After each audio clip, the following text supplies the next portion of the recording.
Le premier miracle de Jésus, c'était au cours d'un mariage, d'où Jésus a changé l'eau en vin. Mais lui-même, il ne s'est pas marié. Même Paul, l'un des plus grands apôtres, il a vécu sans se marier.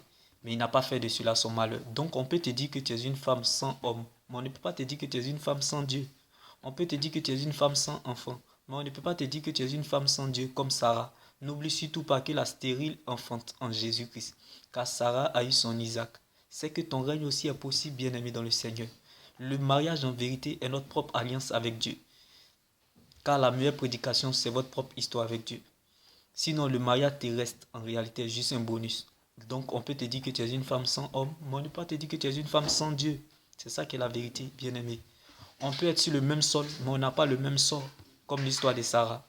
Alors, laisse-moi te dire que ton règne aussi est possible. Si Dieu a consolé Sarah, Dieu te consolera aussi. On peut te dire que tu es une femme sans homme, mais on ne peut pas te dire que tu es une femme sans Dieu. Le retard de l'Éternel vaut mieux que son absence. Est-ce que je parle à quelqu'un ce jour? Le retard de l'Éternel vaut mieux que son absence.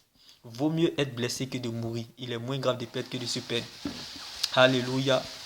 L'oiseau ne se fâche pas contre l'arbre. Le silence de Dieu n'est pas un oubli ni une malédiction. Ce n'est pas parce que Dieu est silencieux qu'il est absent. Le silence de Dieu attire le silence de l'homme.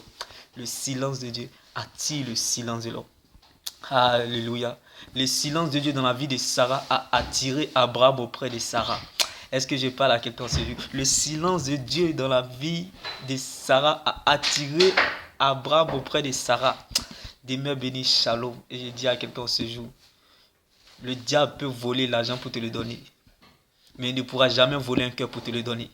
Seul Jésus-Christ est capable de ordonner à quelqu'un que tu n'as jamais vu afin de faire pour toi ce que les gens qui te connaissent n'ont jamais pu faire pour toi. Que la grâce de Dieu te localise. Demeure béni, shalom.